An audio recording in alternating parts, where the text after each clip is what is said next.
Welcome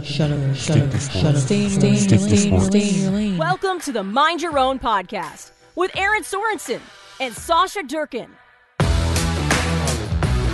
where we stick to sports, except when we're not. Hello, and welcome to another episode of the Mind Your Own podcast. I'm Erin. I'm Sausha. We're back it's kind of bizarre. Sausha, this week has flown by, and I actually don't know where the last 7 days since we recorded have gone. In fact, I actually don't believe that 7 days have passed, but here we are. And how are you? I'm well. I actually was thinking this morning before we hopped on, I was like, was that only a week ago? I know. I don't know what happened. We're in a time warp. Nebraska is and I will say also for me, especially in season, I'm very regimented. I'm very used to a schedule because for as long as I have covered Nebraska, now some of it's been a little bit different, but as long as I've covered Nebraska, typically Mondays are press conference, Tuesdays, and then there's some kind of variation of practice, Tuesday, Wednesday, Thursday. Mm-hmm. It has in the Scott Frost years turned into Monday, Tuesday, Thursday, where we'd have Wednesday, Friday off. But I mean, Bo Pelini did, I think, Monday, Tuesday, Wednesday, Thursday, if I remember correctly. It was a lot. And then Mike Riley did some variation of that as well. And now some other media members will tell you press conferences at one point were on Tuesdays and then they moved, whatever. Regardless, my point is you at the beginning of a season, or at least with a coach, you kind of get into a schedule. Okay, Mondays, I need to be there at this time, Tuesdays at this time.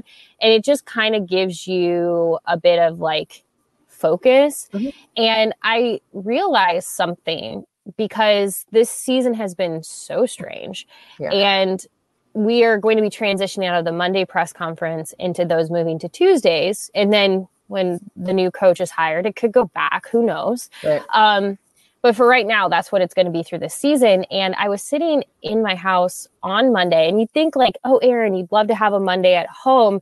But I'm so used to in season having my Mondays be press conference days and how my schedule works around that I found myself really off.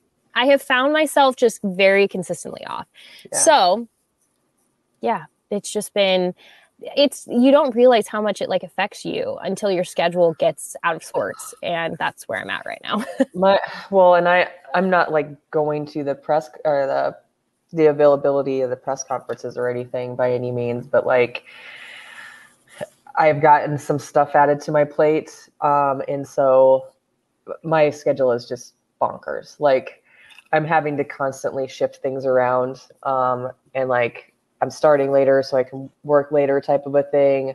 I pretty much work all day on Sundays now. So it's and that's just the way it is with a transition of kind of roles at work. So I definitely feel that when you have done something a certain way for a certain amount of time, it can kind of throw you all the way for a loop when things adjust slightly. Yeah. And it's just kind of, I think if this is a good reminder for anyone, just show yourself grace through change through things being different. One of the things that I've also had to do is adjust my half marathon training. So typically in a week, I would have to run Tuesday, Thursdays as my shorter runs through the week. And I've started having to transition those into Wednesday, Friday, which is fine. Mm-hmm. The training plan I'm using, which is Hal Higdon, I've used this training guide before, really like it. It specifically says, and this is the stuff where I'm saying, show yourself grace, because this is at the top of the training plan. And I have to sometimes go back and read it just to remind myself of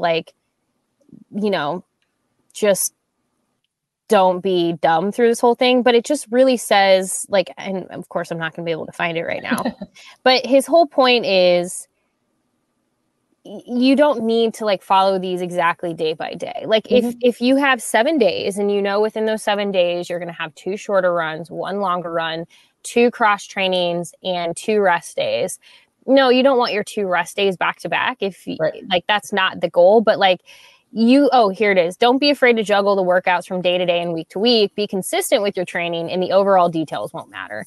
And so I'm kind of having to remind myself that the overall details of everything is not the ultimate goal. It's more about just like being consistent. So like if you're running on a Tuesday instead of a Wednesday, or you run on Wednesday instead of Tuesday, is it really that big of a deal? No. But it is hard when like you kind of feel like, am I behind? Am I not? I don't know. It's definitely just something where my brain is like, it just is what it is. I've really had to be mindful of allowing myself to have that grace with my training too. Especially like last weekend, and I actually like am doing a hybrid a little bit because I don't want to way overdo it, because I do have hockey every Tuesday. So I use that as one of my short runs because it's pretty much an hour of like sprints. I realize it's not the exact same thing, but like I've had to move my longer runs kind of to Mondays, and then my shorter run will be on like a Thursday or a Friday.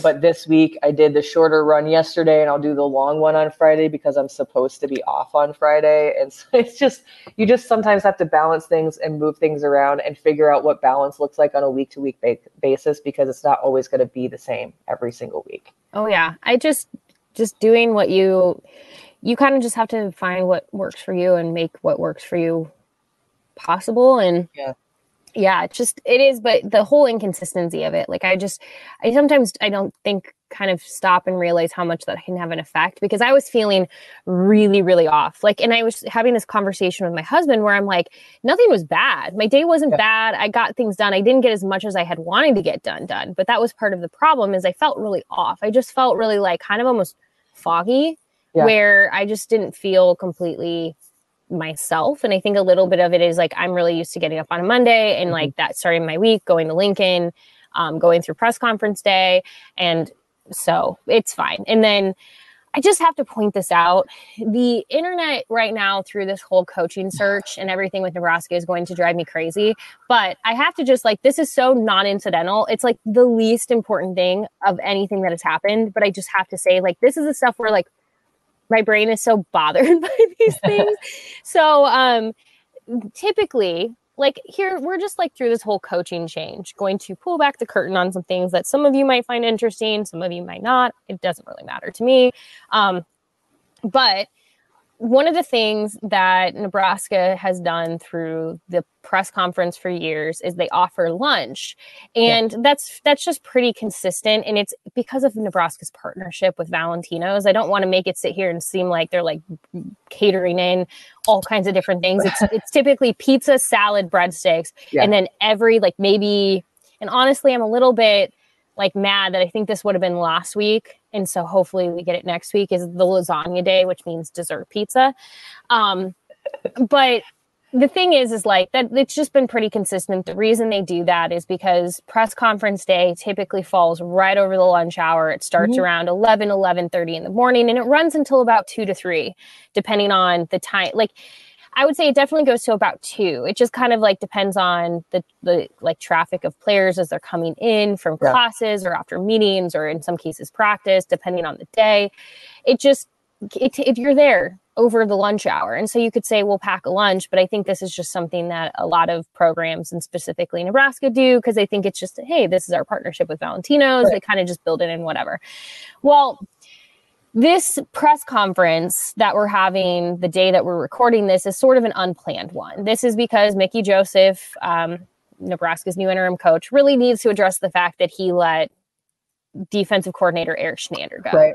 I'm going to tell you right now, if that decision hadn't been made, we would not have had availability this week. We have had that happen before, where it's always kind of up in the air if the coaches want to do something during the bye week. But typically it's like, I think most years Frost, and then prior to that, Riley and Pelini would maybe do like availability late in the week on like a Thursday, just to kind of talk about how the bye week has gone.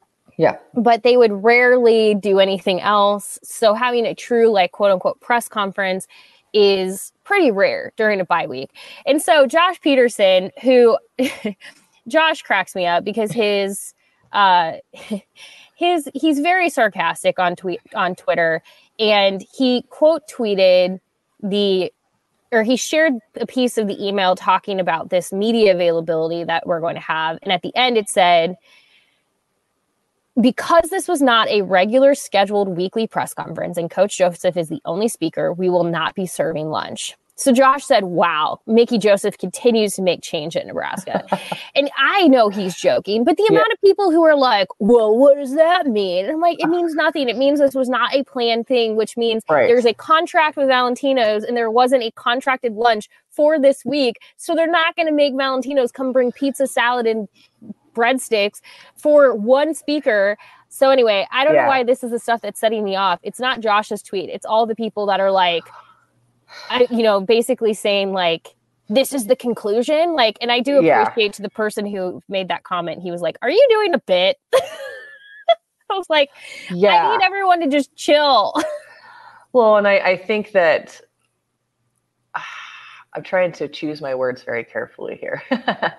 I think that in this instance, with this specific letting go of a coach, things had gotten so dismal for everyone that, and like we kind of touched on last week, like everyone thought that this would work.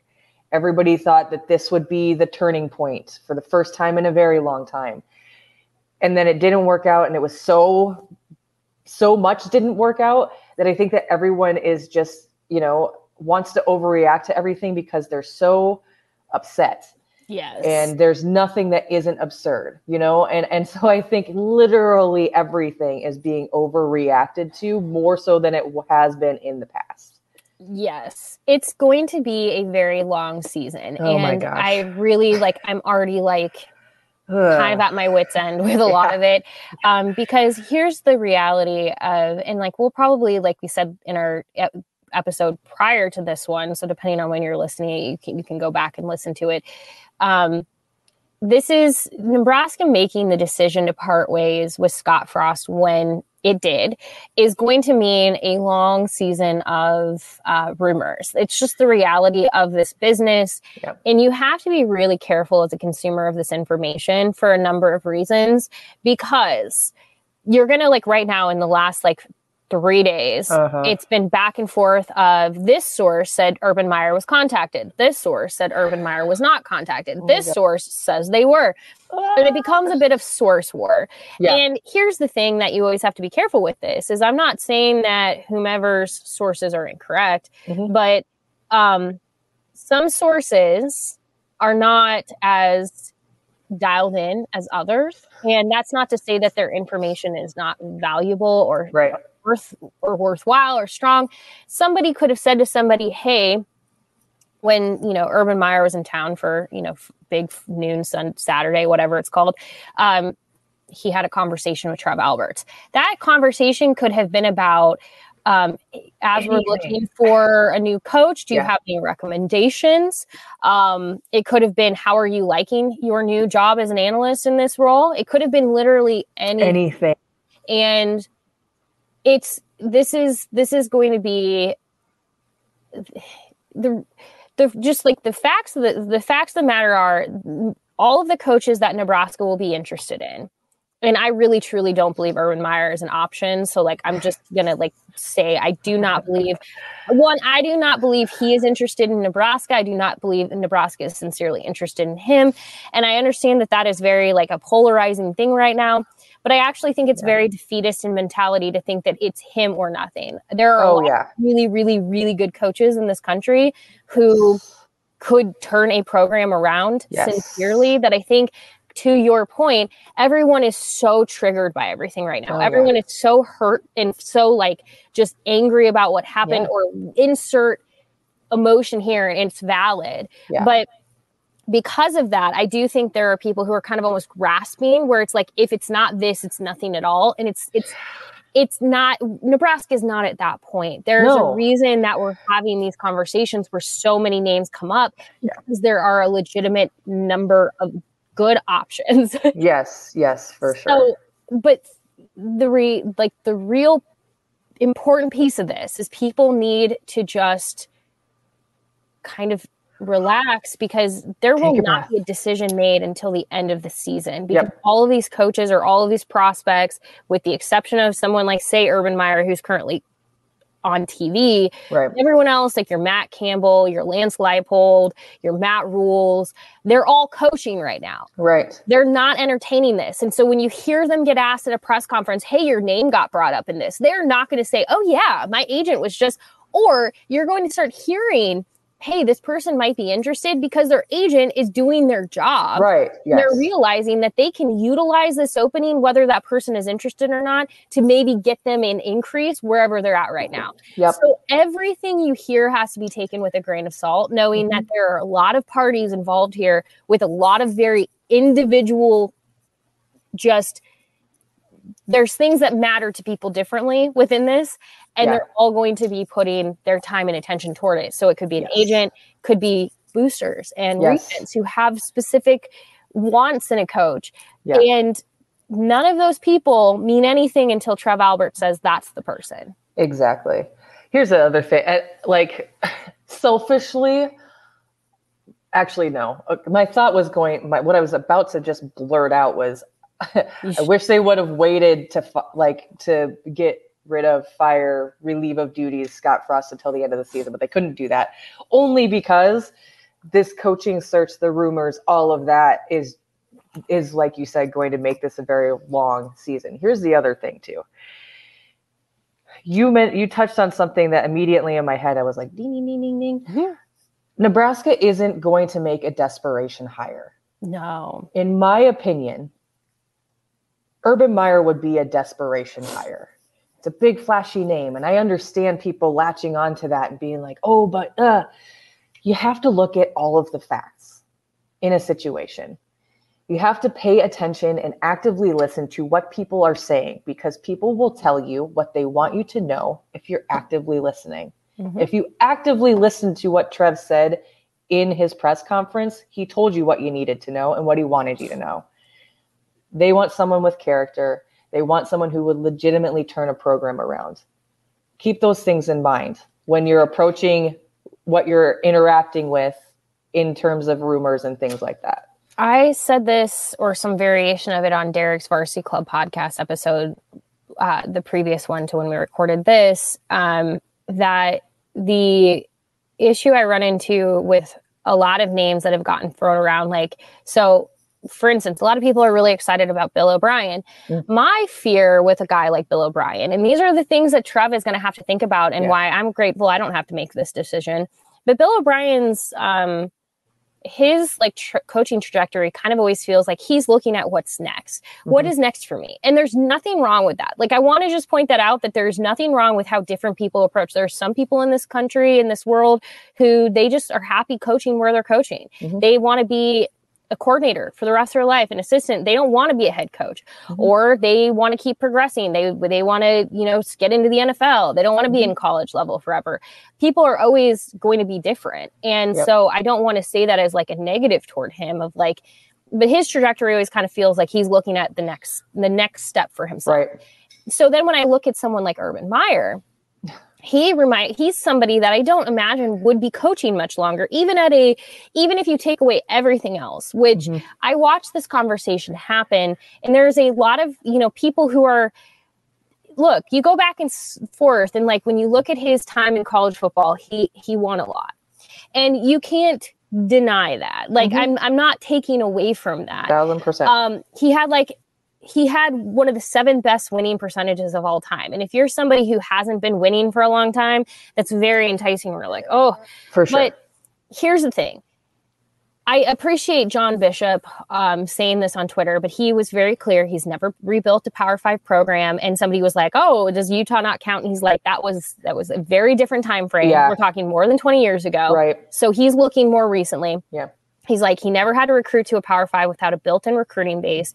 Florida and Ohio State are very different than Nebraska. With that said, I don't want that to come across as that Nebraska cannot recruit at a high level or cannot be like any of these other blue bloods. Right. That's not that. The world of social media and the internet and everything has opened up the opportunity for recruiting to be able to get in front of people everywhere. Yes. So Nebraska can be that. So like, do not misconstrue that I'm saying that Nebraska is helpless or hopeless here. That's not the case. But then then he added, plus all of the personal demons that made him the laughingstock of the NFL. For me, that's really the caveat here, is that Nebraska, I think, is tired of being the punching bag. Nebraska fans want to win, and they want to stop being the punching bag. And I get that I've heard people go, well, it doesn't matter to me as long as Nebraska is winning.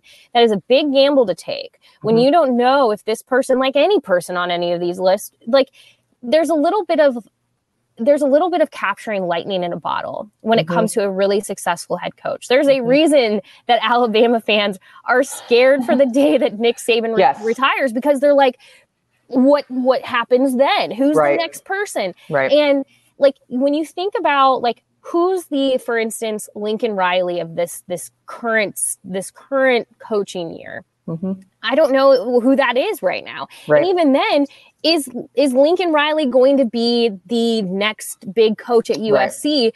Like, these are all things that we don't yet know, where it's all so new, but you're also, like I said, you're trying to capture lightning in a bottle to a degree. Yep. So when you're Trev and you're looking at all this stuff, you're weighing the fact that, okay, Urban Meyer's had a really winning career in college sports, but am I willing to also then trade all of the personal drama and demons and just bad look that comes with it when this also may not work out? Like, it's a lot to assume that it will, but it's like but that's the case with anybody that you hire at this point. Absolutely. So, I think it's like kind of when, if you think about any company that's trying to hire somebody into a top tier position, you have a checklist of things that need to be marked off, right? I think for sure, character, we're in Nebraska, character's always mattered in a head coach. And that has been very clear when you look at the last few hires for Nebraska, okay? You also have to think about, you can't really, in my opinion, and I don't know that I've ever gotten to this point, but I think that you very much have to be able to coach in the Big Ten specifically. I think that you have seen that it hasn't worked out when you can't coach to what the Big Ten does as a conference. I think that that's been very apparent, but I think that you folks would be surprised at the amount of things that need to be taken into consideration. I understand. We just need someone who can win. I understand that sentiment, but you also have a lot of other things that need to be marked off. I feel like you've got to have somebody who can recruit very well. Yes. And is personable with players. I think that is super important in any coach, but I think that you also have to figure out what is important to you in terms of offensively minded or defensively minded. And nobody can make that decision except for Trev Alberts. And, the biggest thing that has gotten to me in this whole idea is that it has become this conversation of, do you want someone who wins or do you want someone who's nice? As if those two things are like independent of one another and that cannot happen at the same time. Right. I understand that this makes some people really mad when I talk about this, but this is the stuff that Trev Alberts cares about because he has to, because at the end of the day, Nebraska's a business. Now to that point, people are going to go, well, then if it's a business, you need to care about winning. However, let me just point this out. I understand that Nebraska is not Nebraska that it was 25, 30 years ago. Things that Nebraska and Tom Osborne got away with 25, 30 years ago because, they didn't have social media. They didn't have everyone looking at them under a microscope. Understood. They do now. We cannot continue to go, well, it was okay then. Why can't it be okay now? Because no, these stories that I have been told about, say, Bob Devaney and the way that he would act on recruiting trips and at different things would not fly now. Right. They would not. And using that as a benchmark of like, well, Bob Devaney did it. And if he was successful, that is bonkers. That is bonkers. You have to evolve. You have to evolve. And so when you are looking at a head coach, it's not a winning versus nice thing. You can have somebody who is still nice and understand the nuance of your locker room. And the fact that you have players who come from all different backgrounds and all different walks of life that want to be heard and want to be understood. And this idea that like, not everyone is as tough as they used to be.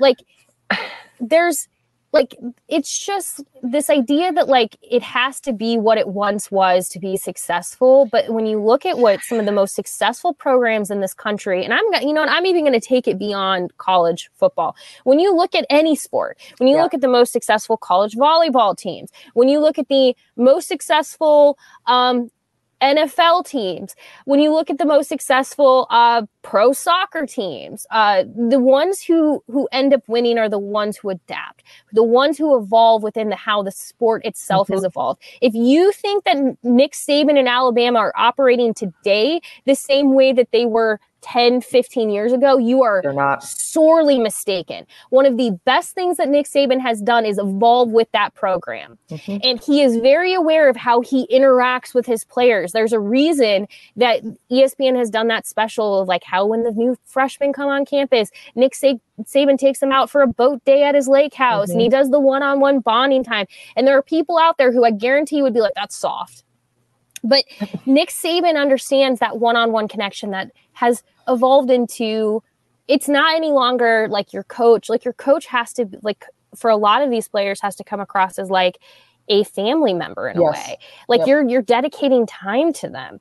And all I'm saying is you don't have to play this game of, do you want a winner or do you want a nice guy? Because all it's doing is it feels like the same conversation of, do you want Bo Pelini winning 9 games or do you want Mike Riley? And neither of those two things are arguments so much. For sure. But that's what it is. Like, and I see so much of it. And I just think it's really unfortunate that has become the argument, because I don't think it's that. Like, you're going to have really successful coaches that are assholes, and you're going to have really successful coaches that are not. Right. And just, like, I think that two things, we say this all the time, but two things can be true at the same time. You can have a nice person who connects with players and have that person also be a winning coach. I think something that, like, I don't know if it gets lost in translation or just blatantly ignored is I understand reflecting back and wanting things to be like they were and be a powerhouse like Nebraska was in the 90s. But listen up, man, that was 30 years ago. One, I don't think that you could take that blueprint of what they were doing then and recreate it right now in the Big Ten and have success. I think that there are elements of it that you could execute and see success with, but you could not take that team, those teams, their specific plan and how they executed those things and put it into 2022 at Nebraska and see success with it. So, like, living in that, flash in the pan that isn't doing anybody any benefit now.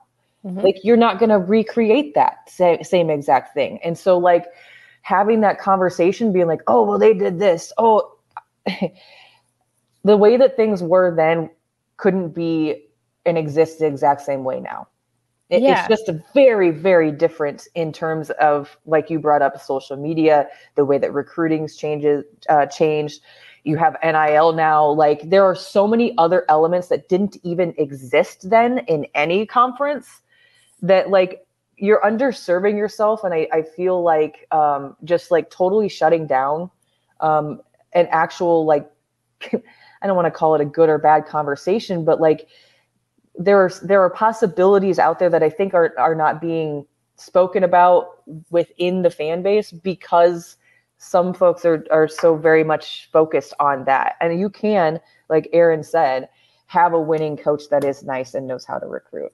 Or at least just like, doesn't come with, like, I just think it comes with the level of baggage. I just think, and this is kind of where I'm at. And like, I've been really like kind of just more observing through a lot of this conversation, but I think for myself, and like, look, I could be wrong in the end, but I feel fairly solid in, I don't expect Urban Meyer to be Nebraska's next head coach. And so as I kind of think who else is available, who else is out there are people. I don't think if it's not this, well, then Nebraska is, screwed for the foreseeable future. The reality is Nebraska has been in a situation for a while where fans just, here, when we look back and everything kind of gets, think of it like a breakup.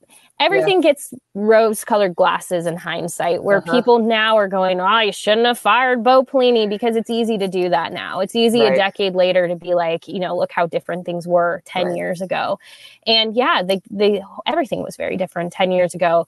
And that's not to say that, you know, maybe things weren't handled completely correctly with Bo or anything else in between. I'm not suggesting that, but if there's one thing that, like, I would say, what needs to happen now more than ever is, I think, where maybe, because I remember when Bo was fired and then the Mike Riley hire was made, it kind of came out of left field, where people were like, oh, this wasn't even a name on anyone's radar. I do think in that case, there needs to be a little more transparency from Trev. He doesn't need to show all of his cards, but talking through the decision-making process as it's happening, so people don't maybe feel so blindsided by the decision. And then when you use what happened in the Scott Frost hiring as another example, that one was where Nebraska felt like it had to be that person. If it wasn't Scott, who could it be? It was kind of almost a very different form of this conversation, but if it's not Urban Meyer, who is it kind of thing, where you're boxing yourself into, if it's not this person, who could possibly. I think there also needs to be a step back of like, okay, yes, there needs to be that transparency level, but there also needs to be sort of a trust that it's not a one option or nothing type of scenario, because I do not subscribe to the belief that Nebraska is an irrelevant program. I believe that there are people out there that are sincerely interested in how they can help make Nebraska a great program again, but they're going to want to do it on their own terms. And I think if nothing else, Nebraska needs to be ready to evolve. And I think fans, if they can truly step back and be like, I think that there are going to be people who will be upset and disappointed no matter which way it goes. But I think if everyone can kind of, again, with transparency, conversation, kind of just maybe a resetting of it, there are other people out there. I think in the end, like this has a ton of potential to be a really good thing for Nebraska. I worry that we're, not even 2 weeks. We're not even 2 weeks into the whole thing, and people kind of absolve themselves that it's going to go sideways. And here's the thing that I think where we need to be. Maybe folks aren't taking into consideration. And this is just my opinion. I'm not speaking for anyone else but myself, but something that I have thought a lot about in this 7 days that has seemed like a year, is that I think that of all freaking people, Trev is going to take into consideration all of the things that he needs to put the right person in place to try to right this wrong path that Nebraska has been on for a little while. I think that he cares very much, and I'm not saying that other ADs didn't, but I think that Trev understands in a way that other ADs may not have been able to over the last 10 years specifically, if we're just using that as our scope here. Be patient with the process. There are a lot of things at play here. I mean, and a lot of things that need to be considered. And I think that all of those are going to, so what I said at the top, I'm actually very, in my personal opinion, very hopeful in this process, because I think that the right person will be selected and put in place, but it's not going to be not necessarily that it won't be a huge name, but it's not going to be maybe the person that you think of, and you're not it's not going to be Urban Meyer. I don't think. I'm with you on that. I'm pretty convinced it won't be. And so I hope that people can still be excited. I think people will. Yeah. The reality is I think once the name is picked and, there's a it'll start to, as people say, the hype machine will keep going and everything else. Now, for me in the media is where I'm at. Obviously I said a little bit about this last week, and I do kind of want to spend a little bit of time in a future episode diving into this more. But I do kind of want to talk about the things that I have also learned, in my own experiences over the last 4.5 years, and how I cover these things, and how I'm also more hesitant to not make big sweeping statements about things, because, in the case of in the case of Scott Frost, so many of us were so convinced that this was going to work and it didn't. And so I think, again, going back to that idea that it's like capturing lightning in a bottle, whoever is hired, my job is simply to report on the fact and the information that is provided to me, and to allow the reader, the consumer, to make the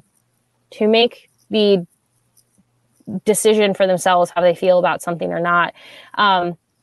My personal feelings on like any, coach are one thing, and that's why the beauty of column writing and opinion pieces.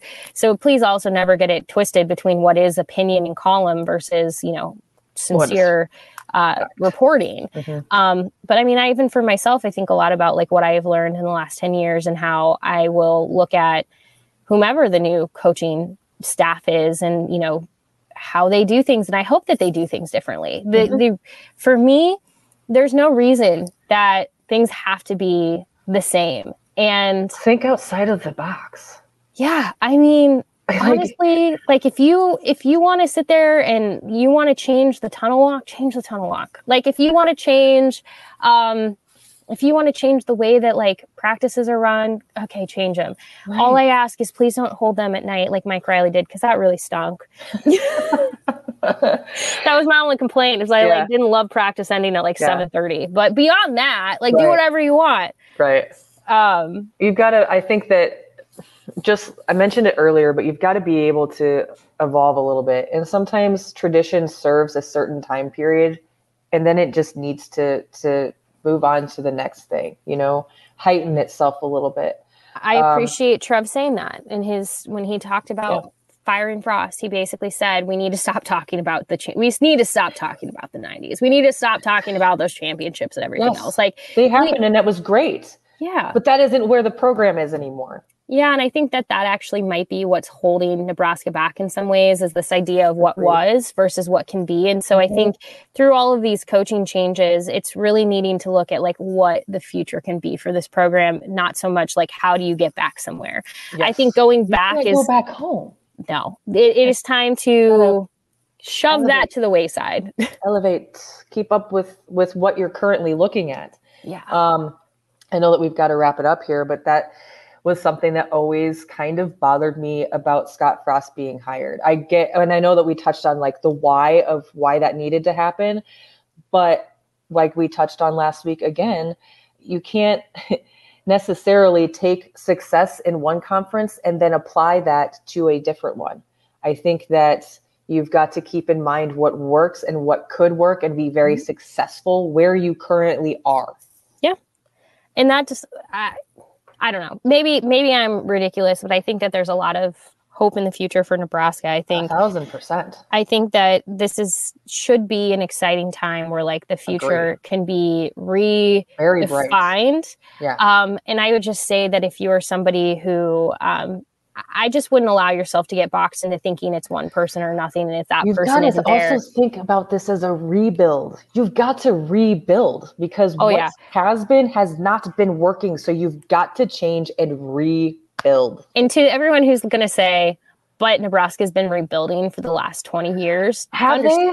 Well, understood. But my argument would be it hasn't been a sincere rebuild, to your point. I don't think that there has been a sincere rebuild. So this is truly somebody needs to come in and rip everything down to its studs and rebuild it back up. And that, might take some time. But that's okay. And so actually, when we talk about someone like Urban Meyer, that actually might, eliminate him just on that piece right there, because his time frame is not significant when it comes to how long he'll continue coaching. Mm-hmm. And so, he's left a couple of, I don't even want to get into it. No. Here's the thing. Like I said, this is going to be a long-term conversation. Mm-hmm. There's so much to dive into because, there's a lot that's going to happen. So all I can say is, stick with us. We'll continue to kind of process this. I think the one thing I will offer to you also as a member of the media is that we are processing these things in real time at the same time that you are, because oftentimes you have to think about the fact that like this is also somebody that we are going to be working with day in and day out. And so there's a lot of, thoughts and conversation. So again, always be mindful of if you see opinion in columns and, making sure that those are not viewed as fact, because people are allowed to have opinions. And that's why column writing and opinion sections exist, is for that reason. It's just don't don't let yourself get those too construed, because there's a lot to observe, just to take in right now. Yeah. So, and we'll talk about plenty of it. So if you have anything you want to talk to us about, you can tweet at us at Erin Sorensen, at Sausha72. You can email us at mindyourownpodcast@gmail.com or at hillvarsity.com. Don't do Gmail. I don't know where that would go, but it would be mindyourownpodcast@hillvarsity.com. But yeah, shoot us an email, shoot us a tweet. We'd love to hear from you. We appreciate you listening. So many of you chimed in, especially on YouTube last week. So thank you for that. All we ask is always be respectful in your conversation. That is how we can have good conversation, is when we respect each other's opinions and differences in those opinions. But you know that. So go be kind to yourself this week. Show some grace. We'll be back next week with more. Thank you as always for listening. Bye. A Hurrdat Media Production.